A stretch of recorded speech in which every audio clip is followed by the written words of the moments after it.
Declassified File X-73, when Israel and Iran were secret allies. Imagine a world with the two nations dominating today's Middle East headlines. Breaking news in the Middle East and now escalating fears of an all-out war in the region. Israel and Iran were not sworn enemies, but covert partners, sharing intelligence, technology, and even military secrets. This declassified file exposes a hidden chapter of history, revealing the astonishing period when these rival powers maintained a deep, strategic alliance, decades before their current shadow war, that will uncover the secret deals, the shared goals, and the unexpected figures who shaped this forbidden friendship.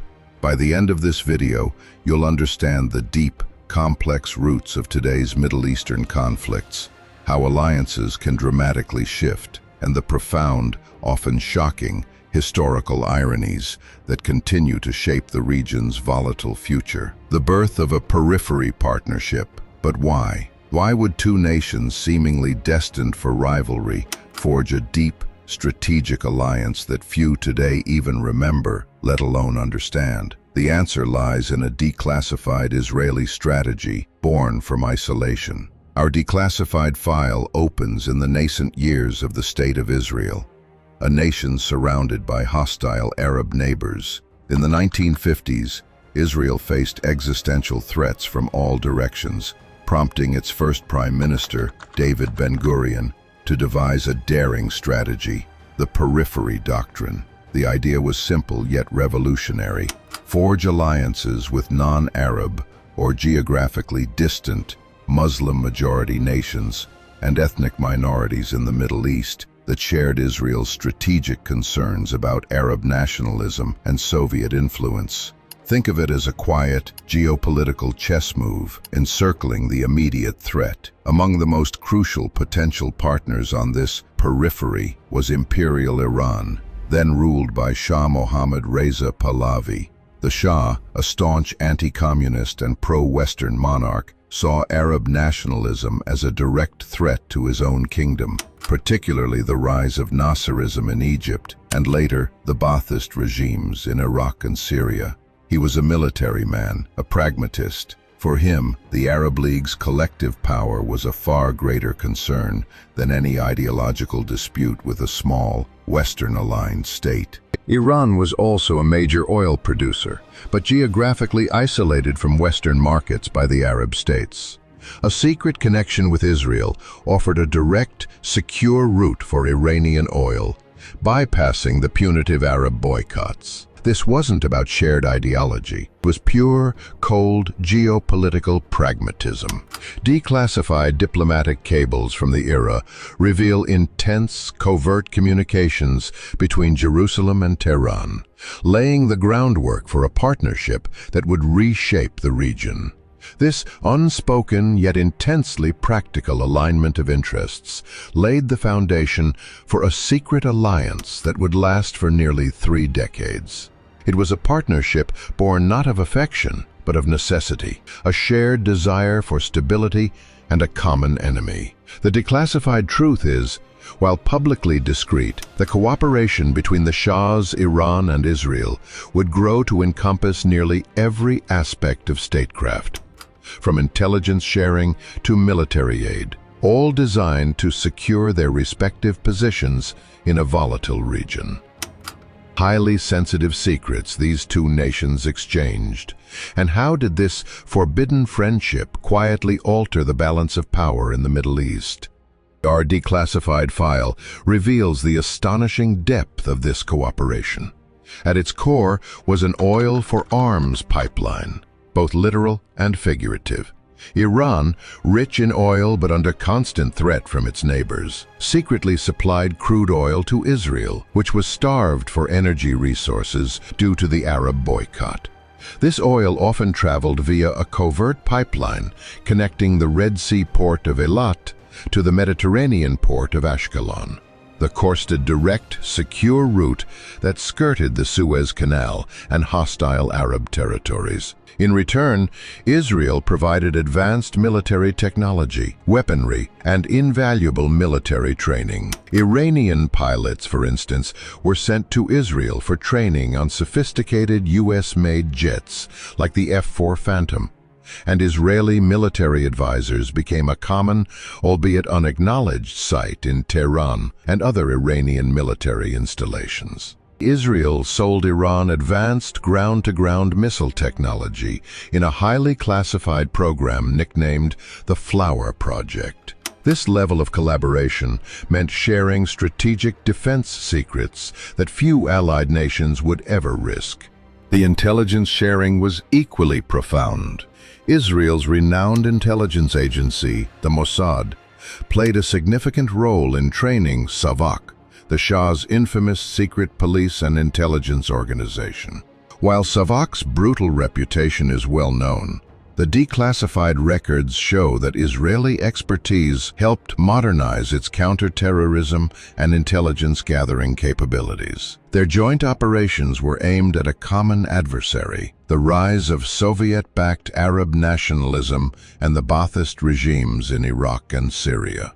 Their work, for example, both nations reportedly collaborated in supporting Kurdish rebels in Iraq to destabilize the Ba'athist regime, forcing Saddam Hussein to focus inward rather than outward. Economically, the ties were vast. Israeli agricultural firms invested heavily in Iran, introducing modern irrigation and farming techniques, and engineering companies built extensive infrastructure. The Sierraleone was so close that Israel even maintained an unofficial diplomatic mission in Tehran, masquerading as a trade delegation, highlighting the deliberate veil of secrecy. The reeling was so close ensured the survival and prosperity of both partners, fundamentally altering the region's balance of power. This era, often dubbed the Golden Age of Israel-Iran relations, was a masterclass in pragmatic, realpolitik alliances. While public pronouncements remained cautious, behind the scenes, a robust partnership flourished, built on mutual benefit and shared strategic threats. This covert collaboration gave both nations a significant edge in a turbulent region, demonstrating how national interest, even more than cultural or religious affinity, can dictate the most unlikely bedfellows in international relations. Their secret alliance was so mutually beneficial. What cataclysmic event transformed these two covert partners into the bitter, seemingly irreconcilable enemies we see today?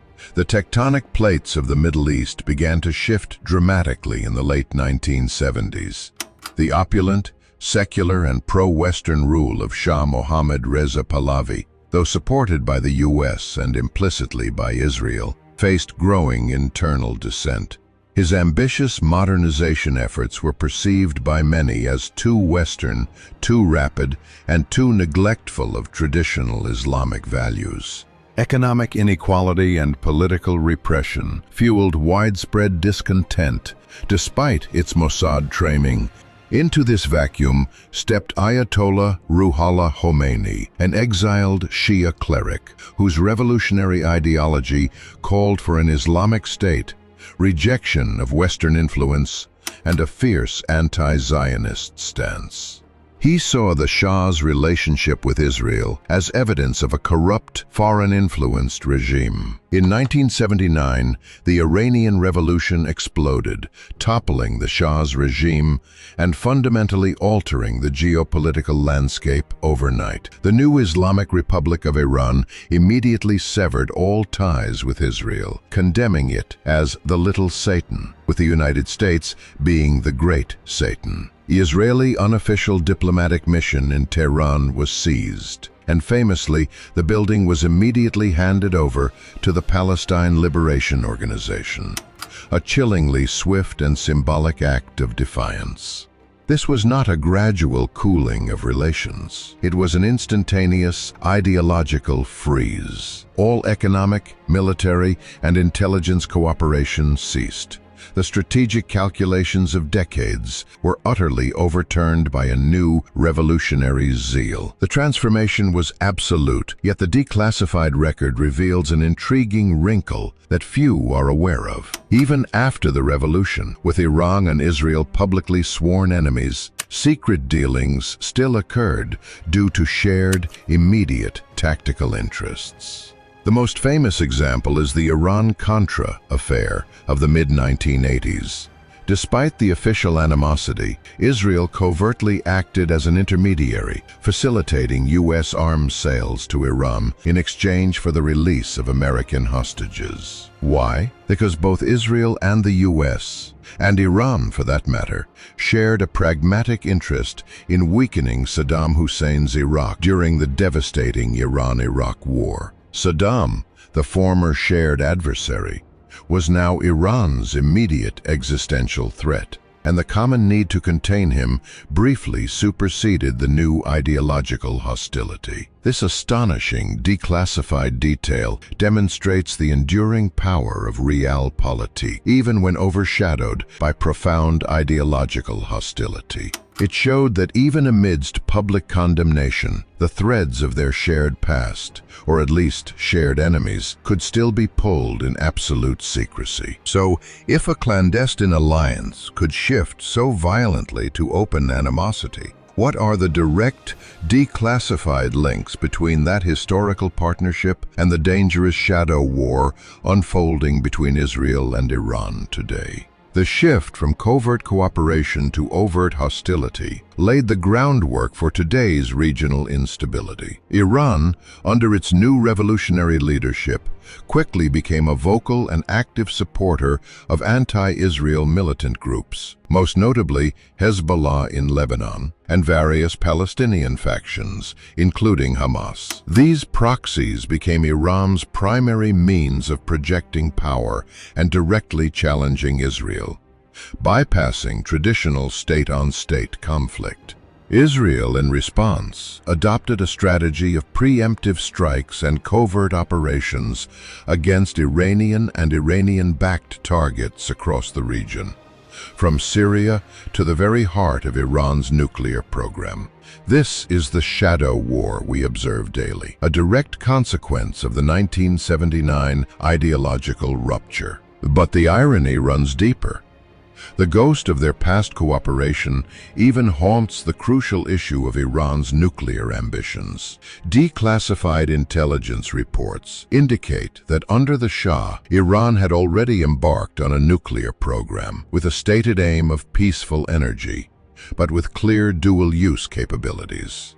In fact, the United States, and implicitly its ally, Israel, encouraged and assisted Iran's civilian nuclear efforts as part of the Atoms for Peace initiative. While Israel did not directly assist Iran's nuclear program in its weaponized aspects, the broader scientific and technical exchanges during the alliance period indirectly contributed to Iran's overall technological capacity. Today, Israel views a nuclear-armed Iran as an existential threat, while Iran maintains its program is for peaceful purposes.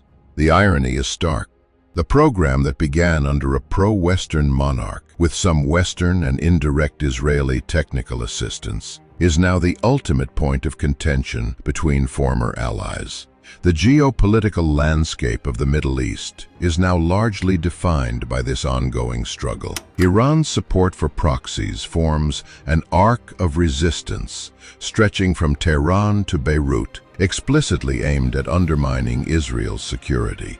Israel, in turn, conducts continuous intelligence operations, cyber warfare, and targeted military actions to degrade Iran's capabilities and contain its regional influence. The historical declassified files reveal that the current animosity is not merely a recent phenomenon, but the tragic culmination of a profound and sudden ideological divorce.